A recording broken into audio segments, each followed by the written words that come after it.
Hi, and welcome to the Restorative Wellness Clinicians Corner, a video series exclusively for functional health professionals, where we interview the top experts in the latest research, products, tools, and best practices for getting your clients exceptional results. Hello, everybody. Welcome to today's episode of the RWS Clinicians Corner. We have a super fun conversation today with some of our very own.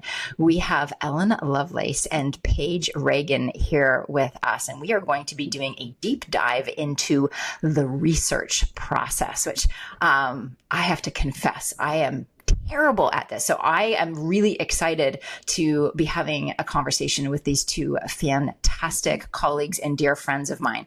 For those of you who don't know them, I want to introduce you. We have Ellen Lovelace, who is a functional nutritionist with nearly 2 decades of experience in public and women's health. She received her master's in public health from the George Washington University, and she went on to running everything from tuberculosis prevention programs in Russia to dental health education programs along the Texas-Mexico border. She was also the founding executive director of the Women's Health Program at Stanford University. Today, she brings a root cause, food-first approach to her client work and her role as lead instructor and director of curriculum at RWS. And Ellen was one of our very first instructors to join the RWS team. Welcome, Ellen. Thank you, Margaret. Happy to be here. We also have Paige Reagan, who brings a rich background in clinical research, regulatory affairs, and medical writing with contributions to major medical journals, including the New England Journal of Medicine, The Lancet, and Circulation. Her work has spanned therapeutic areas from cardiovascular health to urology, supporting multiple regulatory approvals. After years of unresolved digestive issues herself, Paige experienced a powerful personal transformation through functional nutrition, an experience that led her to become a functional nutritional therapy practitioner and restorative wellness practitioner. Today, she runs Naturally Nourished Wellness, where she blends rigorous scientific thinking with a whole foods root cause approach to digestive health. And she, here for us, is the director of research and a lead instructor. Welcome, Paige. Thank you. Thank you. So most of our listeners don't actually know your backstory and what brought you to this work. So I would love to start. Ellen, why don't we start with you? What were the kind of key moments or turning points in your career that brought you from that more mainstream style public health into this work in the functional space? Yeah, I think probably people might have heard my own health journey many times. And I feel like most of us had our own health issues, which is what ultimately kind of steered us to the functional nutrition space. I think the background that people might not know is, I think, what's kind of relevant for this conversation, which is that so a billion years ago, I did my undergrad with a minor in Russian studies. And then I went on to get a master's actually in Russian literature and culture. And the culture piece of it, I got really into the healthcare system, or sort of lack of over there. It was still the Soviet Union at this point, as a matter of fact.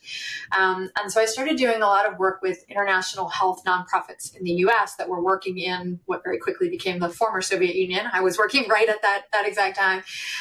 And I saw these programs and I just realized that there had to be better ways, that these programs were kind of not really well organized and weren't having the maximum impact that they could. And so kind of being a lifelong student, I thought, well, I'm going to go back to school again. So I went back to get my MPH, and I did that with a concentration in international health. And then I spent years running public health programs, both internationally and domestically, and really working in that space a lot before my own health issues ultimately pointed me towards NTA and then RWS. So I think, really relevant for our conversation today, it was that the MPH studies that really kind of laid all the groundwork for this real curriculum role, because of the epidemiology and the statistics and the study design and everything that I spent a lot of time studying when I was in school. So that, I think, is the kind of brings me up to the own health problems, NTA, et cetera. I am learning things about you as well. I actually didn't know that you started in those studies. That's so fascinating. Wow. Paige, what about you? For me, I think it's like you said, I, for as long as I can remember, had longstanding digestive issues. They worsened significantly for me after college, and I spent the next 10 to 15 years, probably going in and out of doctors' offices, being referred to GI specialists, had a lot of expensive, pretty unpleasant tests that were run, and all of them came back completely negative. And it was the last doctor that I went to, who was my primary care physician, who basically said, we've done everything. There's nothing wrong with you. You have a really stressful job. You're probably depressed and anxious, and gave me a prescription for Xanax. And aside from the fact that I was really mad when I left the office, I think that was the first time I realized that nobody believed me. And then I was not sure myself. I kept thinking, what if this is all in my head and I'm making this up? I felt best when I didn't eat. My husband is not one to notice much, but he noticed me not eating and encouraged me to find somebody who could help. So luckily there was an integrative practice that had opened locally that had a nutritionist on site. And I went there, and she ran what's now known as the CSAP. She did food sensitivity testing, a wheat zoomer, and everything just lit up. So although I wasn't happy to see any of that, it was very validating because I knew it wasn't all in my head. She put me on a protocol, not nearly as robust as what we did, but what she did was enough that within a couple of weeks, I just felt like a brand new person. So for me, having been in research for so many years, like really working on improving people's quality of life, like this was a very profound moment for me because it went in an opposite direction of everything that I knew. So I wanted to learn as much as I could about it because I knew there was lots of people like me who felt the same way, and I wanted to be able to help them, but also be a credible resource. So I enrolled in NTA, which I loved, but with a research background, it was too subjective for me. And in the last week of class, found out about RWS and enrolled within 2 weeks, and here we are today. So here we are. And ditto to that last part. Exactly the same for me. Yeah. Well, I know that those who are part of the RWS community already know you both as the outstanding instructors, part of the RWS leadership, but I don't think many realize the depth of what you do when it comes to the curriculum, when it comes to the research and your work behind the scenes. So can you share, each of you, a little bit more about what it is you're doing on the day-to-day to bring this level of rigor into RWS? Yeah, sure. So I kind of feel like the mission statement overall around the whole area is really being focused on making sure that what we're presenting is accurate, that it's useful clinically, and that it's safe for our students and our graduates to be implementing with their clients. That's kind of the thing that I keep in mind all the time as I'm thinking about what's in the materials. We also have this other little piece that we have to think about a lot, which is deciding how deeply we're going to dive into something.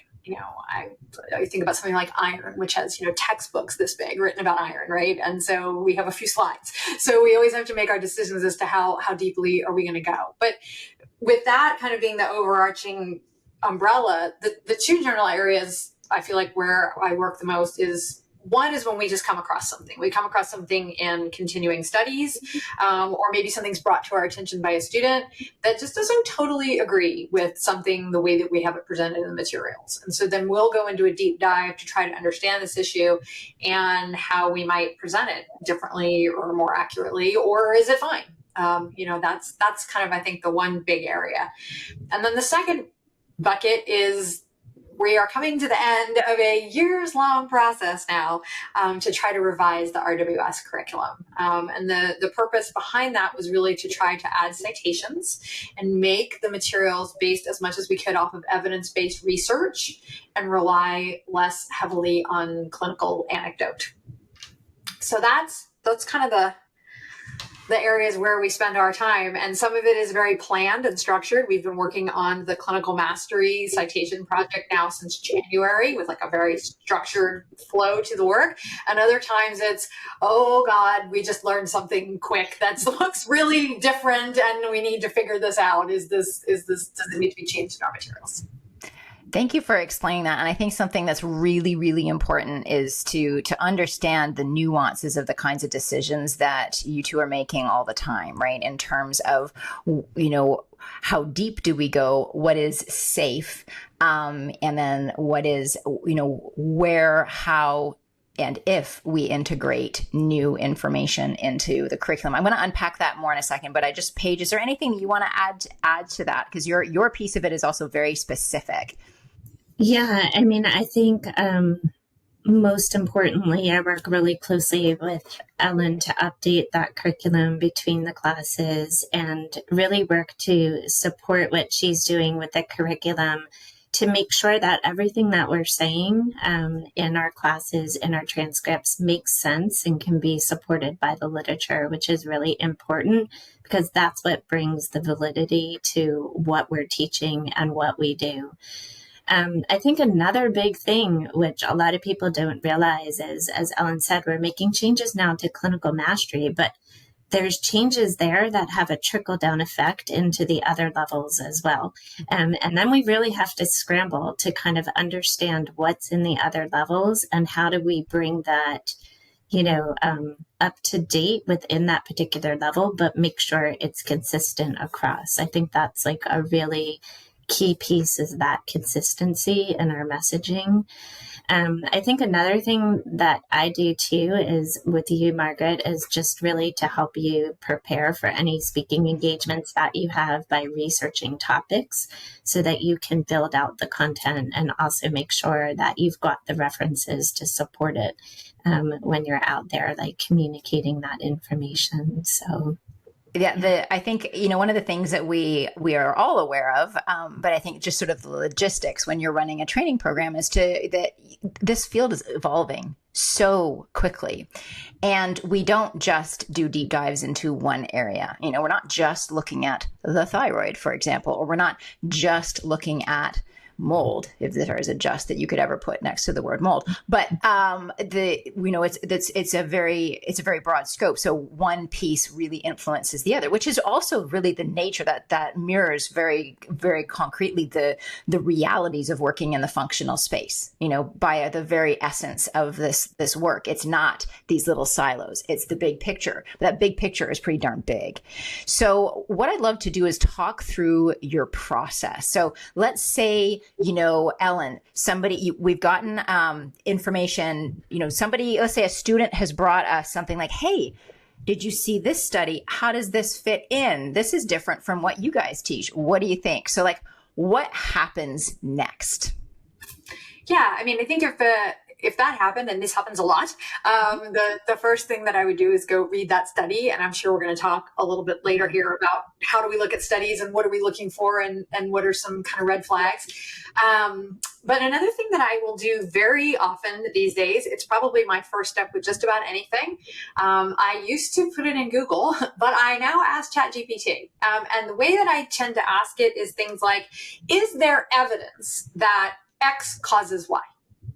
And I just kind of let it go and see what it comes back with and, ask more probing questions if I need to. But the idea is to start me off with an idea of, is this even a valid concept that someone's bringing to us? Is there anything behind this? And then if it seems like it is valid, then we have to start going a little bit deeper. So, other AI tools, something like Consensus, where you can ask for citations to back something up. ChatGPT doesn't give you that.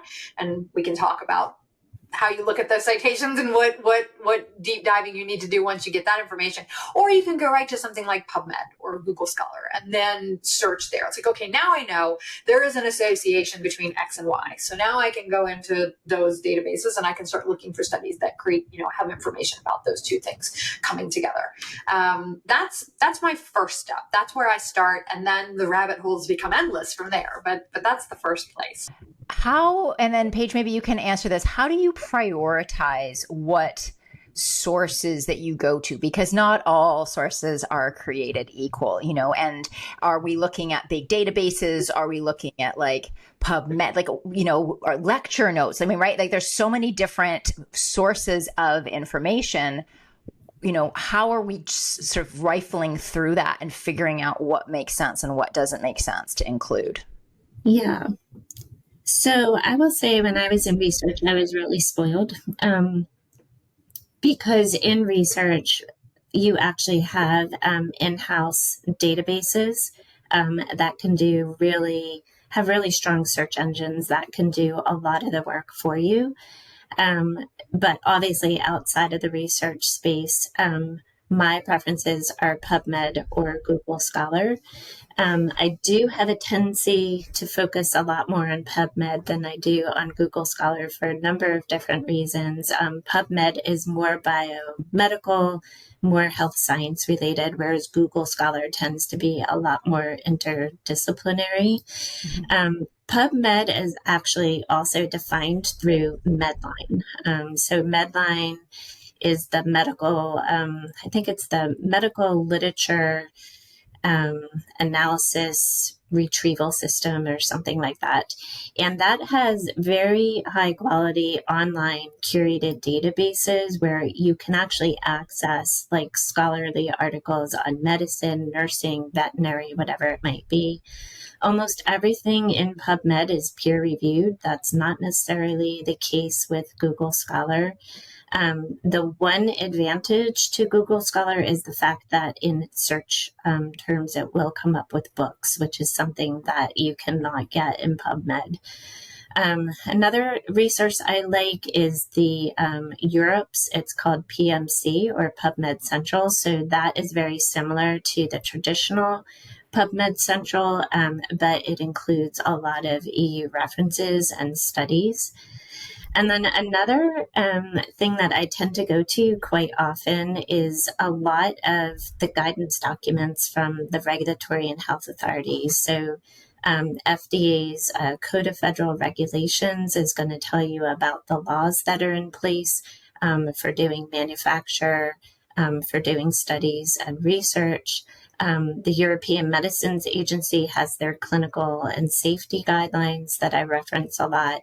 And then there's something called UJRLEX, which is really like the EU equivalent to the FDA's Code of Federal Regulations. And even though a lot of that is very heavily geared towards just how do you develop a clinical study and get it approved for an indication, there's a lot of indication-specific information on there that can be really helpful for you to understand a disease or some sort of condition. So for me, that can be not only helpful for understanding a condition, but also understanding what to look for in a study to make it a really good study. So those are really like some of the things that I'll look for and some of the tools I use.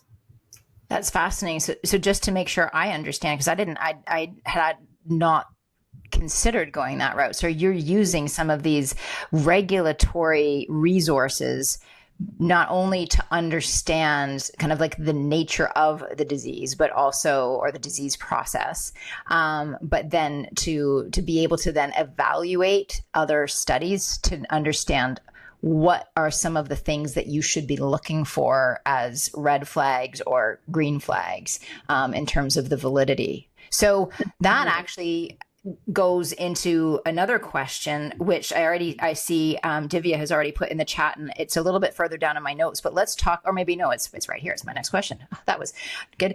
Is like credibility of studies. This is something, because it can feel like the Wild West. And if you don't know what you're looking for, it can be very easy to be misled.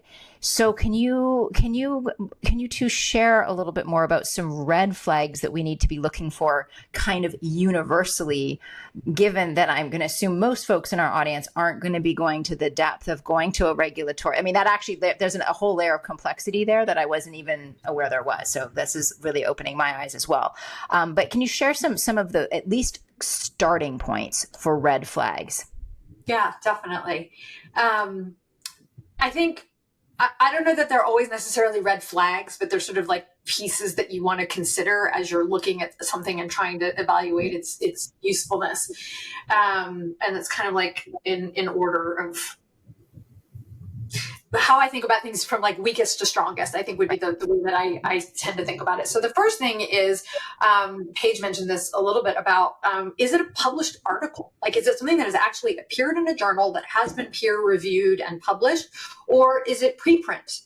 We get access to a lot of preprint stuff out there. Now, sometimes with something like long COVID research, which is changing by the minute, that can be great, right? Because you can find stuff out there that's really useful. But other times that might mean that when it is peer reviewed, it's not going to pass muster. And so you have to kind of take that with a little bit of a grain of salt. So then let's say that you do have a study that you're looking at that was published. What kind of study is it? And study design is a complex field, but there's kind of different categories I think you can think about. So sometimes you'll see something that's like anecdotal or a case report. So a case report is literally this worked for this patient and I wrote a story about it. And that shows up in a journal, which can be really helpful for clues, clinically speaking, but not super reliable to extrapolate from that when you're looking at an N of 1 or an N of 2, something like that. Then you want to look at, is the study done in animals or is it done in humans, right? So studies are always done in animals before they're done in humans, and that can give us a lot of really good clues into mechanisms about how things work, but the results don't always translate to people. And we may not know that until many, many studies down the line, but you always have to keep that in mind if something was done in animals. And we are very careful now in our materials to say if a study was an animal study. We try to use human as much as possible. Sometimes it's not there.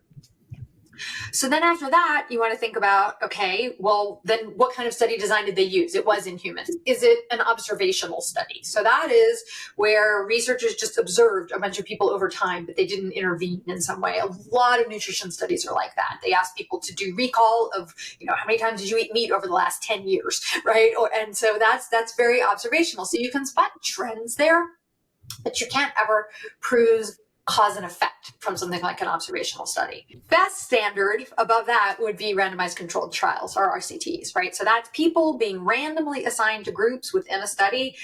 Some get the treatment, some don't get the treatment, whatever it is. And that is the way to test to see if something actually works. You can have lots of conversations about bias, confounding factors, and group assignment and all that, but that's the basics of an RCT. And then even better than that is like a meta-analysis or a systematic review, which is a researcher said, I'm going to pull the 25 randomized controlled trials that were ever done on this topic, and I'm going to run statistical analysis across all 25.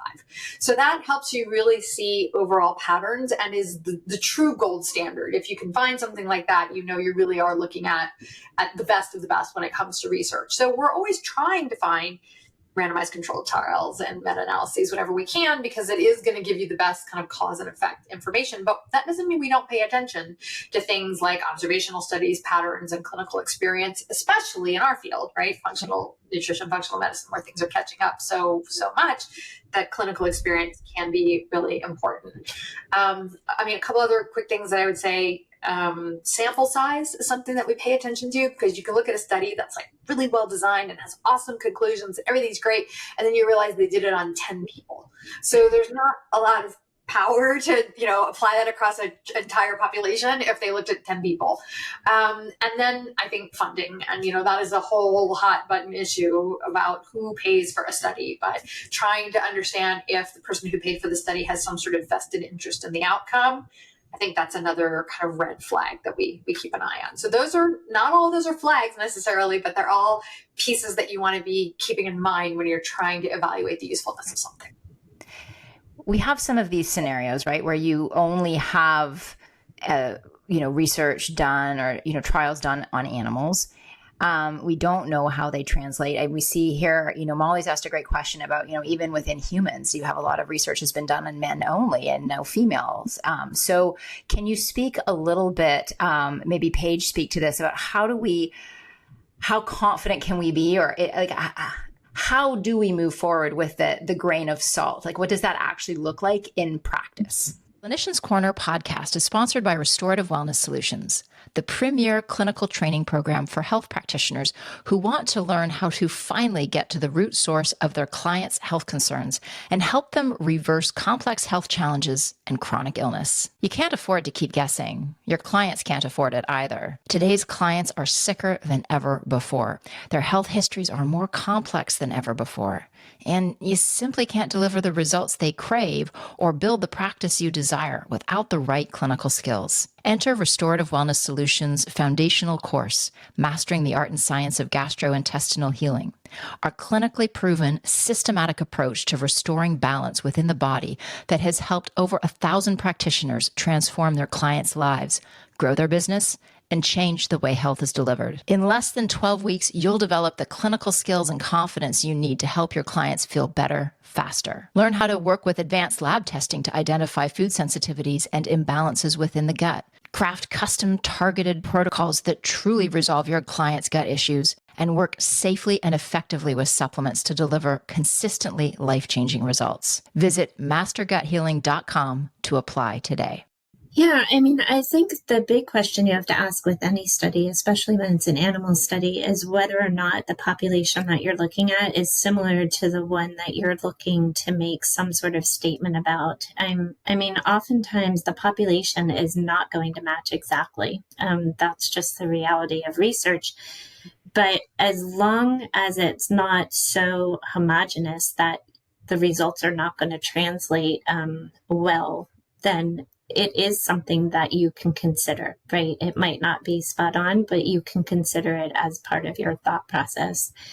You know, to the point that Ellen was saying, the animal studies have a tendency to be really relevant earlier on in the discovery process, but it can give you a lot of important information on those mechanisms, on dosing, but it might not be generalizable to human models. And that is something that you need to take into consideration.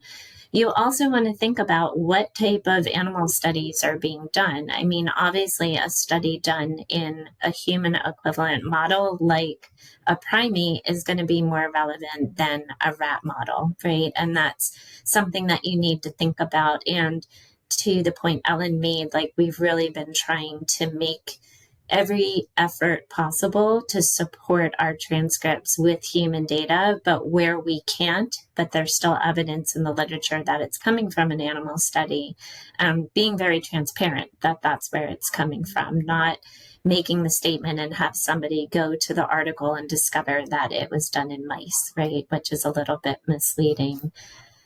I think also... Sorry. I was just going to say, I love that question about the women versus men, because I mean, that's very real. Like, women and minorities were excluded from clinical research for decades, right? So, you know, I heard someone say something that, you know, something like science is just the history of always being wrong about everything, right? Because you're constantly doing more studies and finding out that everything you thought was wrong. And so, unfortunately, like Paige was saying, sometimes we really do have to draw conclusions applying to populations that were not studied, whether it's based on sex or based on race or whatever that might be. And so a lot of times we're just doing the best we can with what we have. And we hope down the road there will be funding to look at that exact same issue in, you know, people of color or other sexes or whatever. So, and sometimes we're going to find out it's all wrong. But for now, sometimes it's the best we can do. Yeah, and I can say in the clinical space, there is like a much bigger effort to study across populations, whether that be, you know, females. I think the one area that's still lacking is the pediatric space. There is not a whole lot of research there. And now, as part of the US and the EU approvals for any drug, they are required to have a post-marketing equipment or commitment to do pediatric studies within a certain time frame in order to maintain the drug approval. So, you know, there are some limitations in pregnant females as well as pediatrics, but I think the disparity for the most part between, you know, males and females at least is evening out a bit based on what's required in the guidances for study design.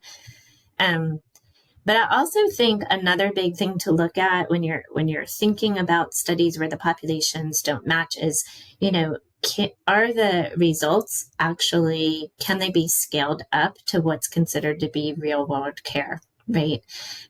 You want to know, what was the research setting? Was it highly controlled? Were there diagnostic techniques that were used that the general population can't get access to? I mean, that's something you want to be thinking about. And what type of endpoints were measured? Was it a hard endpoint? Is it based on deaths, symptoms, hospitalizations, or did they use a surrogate endpoint like a biomarker, which really is not necessarily reflecting the accurate situation? So I think that in looking at those types of things, even though populations don't match exactly, you can still get some idea as to whether or not the result is going to be clinically meaningful and not just statistically significant.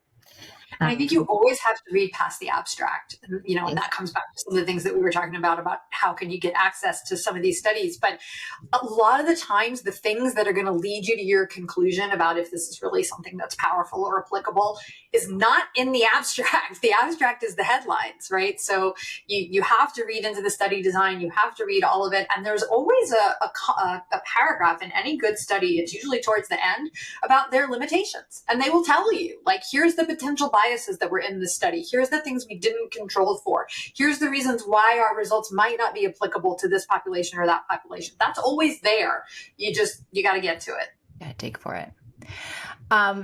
There's I think a really important question here, and I remember we had an example of it. So I'm hoping that you two can remember the specifics. I know it was around hydrochloric acid, I believe, but filling in the gaps in research when it's a natural intervention. It might not have had nearly the same kind of funding or investment made in research. And so, how do we find, and I'm remembering it, do you two remember this? I remember it was in about 2 or 3 class cycles ago. Somebody was asking us very specifically about one of the things that we teach fairly early on about, I think it was hydrochloric acid. And it wasn't research to show the exact thing, but there was research to support different mechanisms. I'm not making this up, am I? Do you remember this? I'm going to bet Paige remembers it very, very specifically. It was very specific to the zinc. Do you remember, Paige? Do you remember it was very specific to the zinc taste test and where did this actually come from, and was it substantiated? And we were able to go back through the literature and find information for that. It wasn't particularly easy because it's just not something that's really out there or necessarily something that is done or followed outside of the functional space. But we were able to find a literature reference there that talked about the necessity of zinc as a cofactor and how you could actually test for that and supplement for it to raise levels of HCl. So it went from something that people were thinking was anecdotal to really something where we were able to show that there is, support out there for it. But it is always so important to question the narrative around all this kind of stuff because, there are so many things in our industry that just get repeated over and over and over, and no one knows where they started. And it's just like a game of telephone. And sometimes when you start digging into these things, they're just not true. And it doesn't matter that very big name people continue to say these things over and over and over again. They're just not true. One of my favorite ones that I think about all the time is this idea that having low total protein in the blood means your digestion is poor. There is no evidence for that. There is no evidence for low albumin, low globulin, having anything to do with poor digestion. Actual starvation, yes, but we don't work with people who are starving, right? So it's just been said for a really, really, really long time. And when you start trying to look into the mechanisms, you discover that that is not true. So I think it's so key to everything that we do. Like, even if I tell it to you, it's not gospel. Go understand the mechanism behind it because we could be wrong. And you need to understand why something works. And that is what leads you to having the most accurate materials possible, I think. I think this is one of the reasons why I always recommend if you really want to know what you know, You got to teach what you know, because when you're teaching something, that's when you do these deep dives into things because you get asked the questions, or as you're preparing, you think, oh, I wonder if somebody asked me this, do I know the answer to that? And then going and kind of unpacking things. And that's been this really significant process that we've been going through, and are very delighted to be close to the end of with all of our curriculum going through, and sort of challenging every assumption. And I think that's one of the things that's really powerful about where we're at in this field right now, is that I know that when I started practicing, it was a lot of kind of folklore, right? It was clinicians who have been doing this work for many, many years, experimenting in practice, saying, this is what I'm seeing, and passing it down to other clinicians. And now that doesn't fly, because there's still an element of that. I think as we experiment, there's always going to be that. We're not going to have full randomized controlled trials for every single recommendation and, thought process or theory in our materials or in anything in this field. But the research is catching up in a really compelling and exciting way, and kind of explaining, I think, a lot of the things that we see in practice and didn't always understand why they worked. And now we're getting to that deeper level. Yeah. And not everything is going to be studied. Not everything can be studied ethically, right? And then not everything is interesting to the people who pay for research to grant money for it. So a lot of the very basic questions that I think many of us as nutritionists really want answers to, we may never get, because there's not the kind of sexy things that people are going to pay for. So we can't discount clinical experience, but we also have to make sure that we're not teaching things that are based on rumor. Can you, you gave a great example there. Are there any other examples? I know that we've had this big conversation, like vitamin D ranges. That is just one that we, in the functional space, and I'm one of them. It's just we've been drilled in that we have this like really upper threshold. And what that is, we've gotten so much more nuanced in our materials, looking at when is the range, on the lower end of the full range? When is it more appropriate to aim for things that are higher? Can you share a little bit about that process? And I think it's another really good example, just like the proteins, of, something that has been said and continues to be touted by many, many big names in the space. But we need to be actually balancing not just what the research says, but also if there is risk. And that was one of the pieces. If you're looking at total protein being low and thinking I need some more digestive support, we support digestion. You're not necessarily going to do harm. But if you over supplement with somebody with vitamin D and it leads to any kind of calcification, there could be real harm. So can you just speak a little bit to that process? Yeah, I'm sure Paige will have, Paige is my memory, y'all. So things I don't remember, Paige always remembers, and Paige will have more detail on this than I will. But I will say, because I was the one who brought this, I will say, to the group originally, which was that, so many functional health experts are saying vitamin D should be 70, 80, 90. And, it's just sort of higher is better within a limit. And when you really dig into the research, there is no research that shows health outcomes of any type improving with a range over 50 for vitamin D. Now, there are very specific studies that show, like, in dementia, can you have better outcomes with levels, at 70 to 80? There are some very specific things like that. But when you're talking about just general overall health outcomes, there's no evidence over 50. And so most people sort of, at this point, it's like, well, we know under 30 is deficient and we know over 100 is dangerous, and anywhere in there is fine.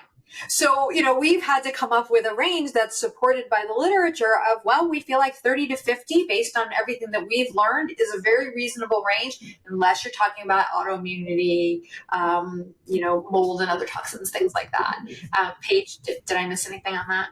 No, I think one of the key things is the Endocrine Society recommends 30 to 50, and they have since 2011, but nobody's followed that. So the question is why, right? And I think that there's this general consensus in the medical community that when you push things higher, it's better, but you always have to look at, is it creating benefit and is it creating risk? And in the case of vitamin D, we know if we push it too high, you're going to get kidney stones, you're going to get those vascular calcifications, you're putting your patients, or in our case, clients, at risk. So, it's what they call statistically a U-shaped curve. You go too high on either end, you're going to have risk. It's the people in the middle where that is the appropriate dosing for most. And I think that, that's just, we always think more is better, and that's not necessarily the case. And to Ellen's point, nothing in the literature to really support that. And it's not in line with the society guidance. So that means it's something that you need to really think about and look into further. I want to take the conversation back to tools. And, you mentioned a little bit earlier on, Ellen, about some of the tools that you're using, like asking the question initially in something like ChatGPT and then refining in. I want to dig into this because, there's ChatGPT, there's Claude, there's Perplexity, which is kind of like the advanced search stuff. Within ChatGPT, you have these different tools, like Consensus is one. There's several others as well. I'm a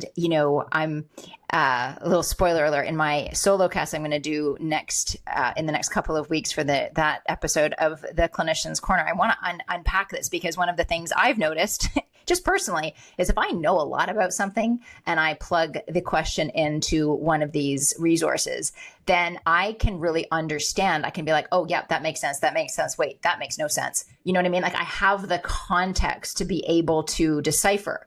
Whereas if I really don't know very much about it, I ask the question and I'm just impressed, which is dangerous because I don't know what I'm missing, because I don't know enough to know that I'm missing. So, something like Consensus, it feels wonderful because it's like, oh, it kind of rates things for you and it tells you what type of study. So it can feel really robust. And yet we still have to take a really significant layer of our own critical thinking to this. So can you speak to that piece a little bit, please?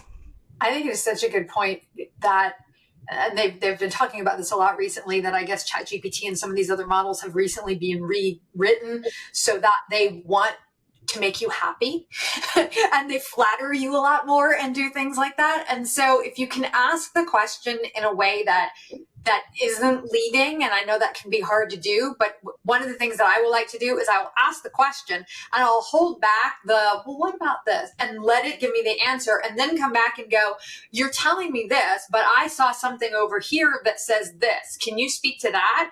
And very often it will come back and modify its response. It'll say, that's a really good point, Ellen, and you're right. In these scenarios, we want to think more about this. So I think that you do have to be careful if you're asking blind questions about something that you truly know nothing about. And maybe there's prompts that you can give it where it's like, can you now give me the total opposite argument of what you've explained to me? What do opponents of this say? To try to get it to give you that other piece.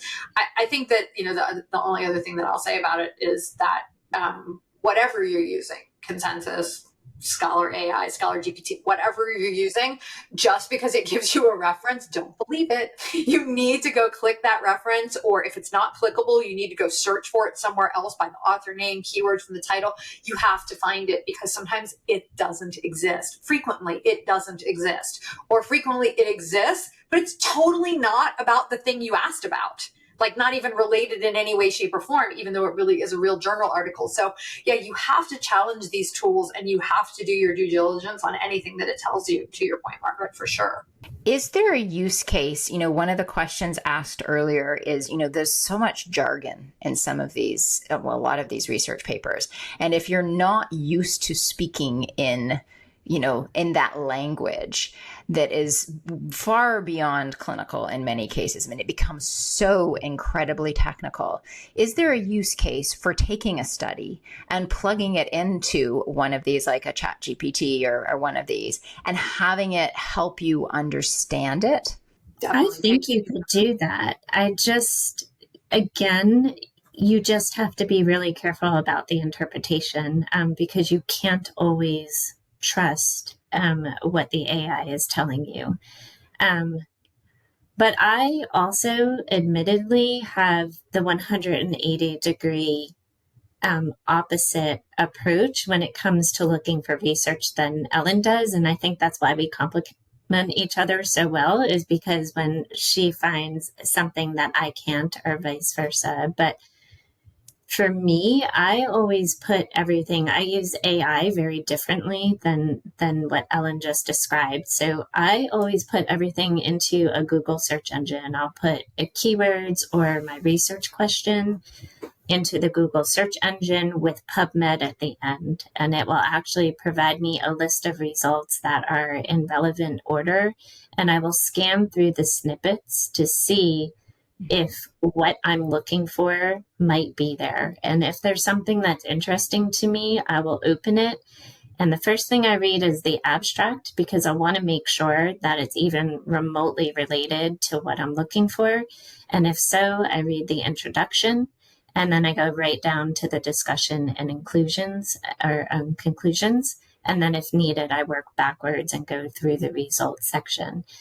It's only when I've been searching for something for about 20 to 30 minutes and nothing is coming up with results that I'm looking for that I then go to AI and I'll ask the question. And to the point that Ellen was making, a lot of that output is not something that's usable because it's searching on keywords only, or it's putting context around things that is not exactly right.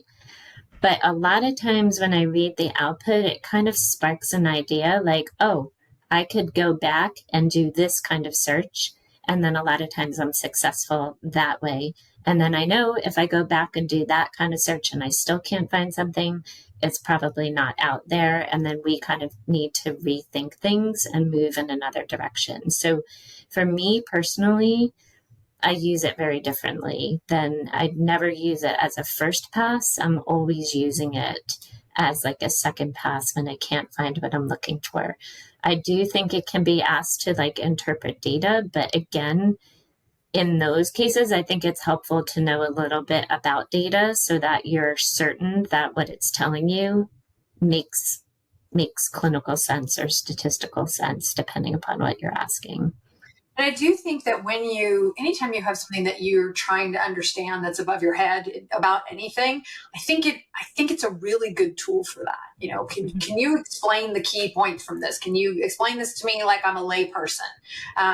You know, I think that's where it's brilliant, honestly, is giving you those types of explanations, perhaps differently than using it as your initial research tool. Yeah.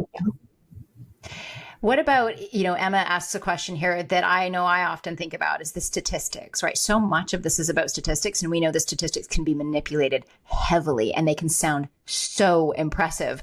And, we've all seen the like, well, they said this and the statistics look so impressive, but then somebody unpacks it and it goes, but really it's this. And then you're like, oh gosh. So how, for someone who's not a statistician, how to navigate that? Statistics are hard. They really are. They are hard. And there are times when I will find a study and Paige will look at it and she'll go, no, and she'll pull up some very random statistical study design. And I'm like, oh God, that was 20 years ago, Paige. I don't remember these things, but she's right. And it is hard. Statistics are really challenging, and you can't assume that just because they're presenting something as having statistically valid results, that it really does have a lot of power. I think, again, AI could be a very good tool for that. You could absolutely ask it to look at a study, tell you about the conclusions that it's making, and explain to you in layman's terms if it thinks that there is good statistical power to these findings. It would explain that to you really well. Beyond that, certainly there's lots of things, if you really wanted to learn more, there are really good resources. I have some, good books that I can recommend and things like that if you really want to understand study design. But statistics are hard. Yeah, and statisticians have their own language. And I will tell you, even when we worked on clinical teams, there were times where the entire clinical team had to sit with the statistics group for 8 hours to understand some of the analyses. So, safety analyses are easier because they're descriptive, but some of the efficacy analyses can get really, really complicated. And there's no way that you can understand them without a statistician explaining them. But I think it's really important to just understand, that you don't really have to understand every line of a clinical study to be informed about what it's telling you. And that's why I said, start with the easier sections, go to the abstract. It's going to summarize everything in a couple of sentences. Go to the introduction. It's going to explain the indication so you understand it and what's been done before. And then go to the discussion and inclusion, because that's where they're taking all of that really nitty-gritty statistics, and they're telling you what is the overview of how the study was run, who we studied, and what the results were, and what we think about them. That's the beauty of a publication, is they can actually add in their own interpretation of what happened in a study. And that's very different than the research setting, where you can't provide any sort of interpretation at all. You just have to report what's positive, what's negative, and the data has to support it. And somebody else does the interpretation, whether that be the health authority or whoever's reviewing it. So I think there is a lot that you can do. To the point that Ellen made, if you're talking about an indication like diabetes that affects millions of people worldwide, a study in 500 people is not going to be able to be extrapolated out to the larger population. And even from a safety perspective, you have to think about the fact, we talk about bioindividuality all the time. So you get that result out there and add in genetics and bioindividuality, the whole thing blows up, right? Whatever you were seeing in the clinic is not going to apply. So I think you need to take that into account. Another one where people really get kind of caught up is p-values. P-values, if it's less than 0.05, it means it's statistically significant, right? But there's so many people out there writing papers who are so fixated on p-values and the fact that it's less than 0.05 and they have no idea what they're seeing, right? The confidence interval might be this wide because they had 10 people in the population, right? So if the confidence interval is really wide, you really can't be confident that the data is correct or that it's meaningful.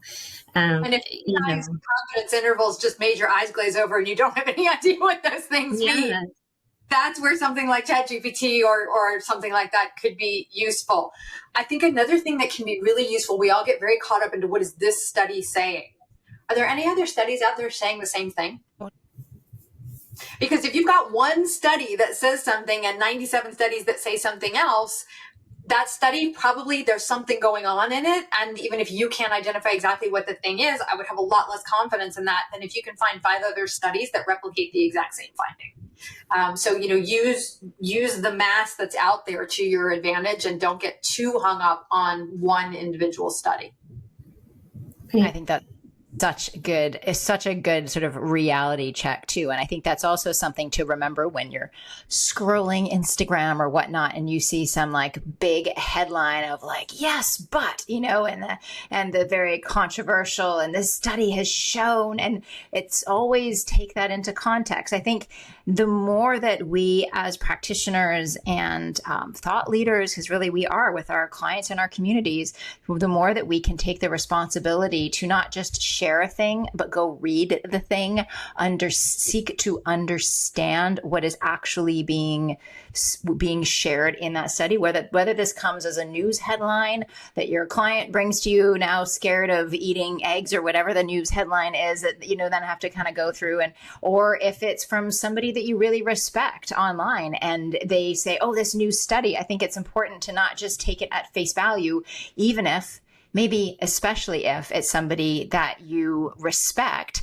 not because it's saying you don't respect them, but you want to make sure that you're just doing that due diligence and understanding, even if you don't, you're not Paige, you're not Ellen, you don't understand it to that same level of detail, you can still read the introduction, read the abstract, read the conclusions, read the discussion, like have that context so that you can speak more intelligently to it. And also, I think anytime that I've taken the time to do this, I've always been really surprised at how different you find the individual, they'll take one little slice of the study and there's so much more context that really quite dramatically colors the rest of the story that they've conveniently left out. So you really, I think we all need to build this muscle as much as, and I'm naming myself here. I mean, this is not a muscle I like to build. It's like, there's those certain things at the gym that you just don't want to do, but they're probably the most important things for you. This is like that in like clinical practice. I just like, I don't like it,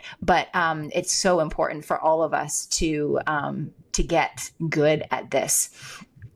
Resources. And that's a great point. I mean, cherry picking is a huge thing. You want to look for that in the studies. And, Ellen can vouch for me here, but one of the things that I can't stand in writing is when somebody has this grandiose language around something. They're saying it's breakthrough, or they're saying it's innovative, or if they're saying, it's like very statistically significant. You've got to be able to back up those claims, right? Like you want to look at the data, you want to look at the research and make sure that that is, innovative or groundbreaking, or that the data actually supports saying that it's very, very clinically significant. I mean, those should be red flags for you when you see them. And I know that I always have made like a very big effort to take out those qualifiers, because most times you can't back them up. And that's a huge red flag. Another red flag, believe it or not, is like grammatical and formatting issues, right? You're not going to see that so much in a major medical journal because they're all, triple checked. But in a lot of like just regular posts and the smaller journals, you're going to see that a lot. And that should be a red flag to you as well. Resources. Ellen, you teased about some books. For those who are listening to this, now really understanding the importance and the depth of what is involved to do this right, what are some resources that you can share for folks who want to get better at this? Yeah, I have a few that I can recommend for sure. So one, I know people are always asking, how do I get to see these journals that are behind paywalls that I can't see? Well, sometimes you can't, right? Unless you have access through a university, sometimes it literally isn't going to be possible. But there is a very nice browser plugin extension. It's called Unpaywall. So if you go to unpaywall.org, you can just install it in your Chrome browser. And anytime you find an article, you click on it and it takes you to the abstract, it will automatically show you anywhere on the internet that you can read it for free. But sometimes it doesn't. Sometimes they're not there. But that is a nice resource if you're struggling to find a free version of something. So Unpaywall is a really great one. Another thing that people probably don't realize is that all journals have something called an impact factor, which is a score that's assigned to that journal based on how often its publications are cited. And there's, controversy about how impact scores are put together, but basically the higher the score, the better. New England Journal of Medicine, Nature, they're going to have impact scores around, 50. Nice and high. Something that has an impact score of 4, that's probably a journal where they will pay you pay the journal to be able to pay in it, to publish in it, right? And there's no peer review, and they're just trying to get information in there. So that is something that you can always do. Google the journal name and impact factor, and you'll immediately find that information out. And you can also ask ChatGPT to help you do research about something like that, and about the journal and who do they publish and what are the circumstances. The resources that I would recommend also, if you really want to learn more about this, there's 2 really good books.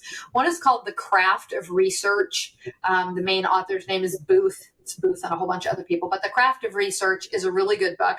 And then there's a book called Studying a Study and Testing a Test. The author's name is Riegelman. He actually was my dean at when I went to public health school, but it happens to be a really good book if you want to understand studies and tests and what are they in a way that's a little more approachable. Great resources. Paige, any recommendations from you? No, I think those are great. I mean, for people who want to understand statistics more, those biostatistics, those books for dummies that they have, which isn't the best name, but the Biostatistics for Dummies does really break down some of the, basic biostatistic concepts so that you do understand what some of that data is showing you. There's also another book called Intuitive Biostatistics. That's a good resource as well that will just give you that basic understanding of some of the terms that you're going to see over and over again in a publication. Excellent. Thank you both. Well, we are at time, so I'm going to leave you and ask you each for just a quick bottom line answer to this. One piece of advice you would give to another practitioner who is looking to build more confidence in their interpretation of research. I think learn more about what you're reading about. I mean, I think you have to put in the time to understand a little bit more about what these studies are telling you, to be able to feel confident. And if you're not already using AI in some way or another, start to get comfortable with it, because it can be a very useful tool. Yeah, I mean, for me, I would say just get started. Really, the more you expose yourself to the publications, the more you get comfortable reading the abstracts, scanning those discussions, and reading the conclusions. You'll be surprised just how familiar you start to get with some of the terminology, and it just becomes a lot less intimidating overall. Wonderful advice. Well, thank you both. This has been one of our most requested topics. I'm so glad that we were finally able to do this. There's been so many questions and engagement, so I apologize if we weren't able to get to your question. I tried to pick out the key themes. This is fantastic. I think now, hopefully, also everyone understands when we talk about curriculum updates and a bit of a lift that goes into it. Maybe you're understanding a little bit more about like the behind the scenes from this stuff. We kind of wanted to open the kimono, as I like to say, and let you in on the inside nature of things and what we're doing over here. So thank you all so much. Ellen and Paige, you two are amazing. Thank you. My pleasure. Thank you.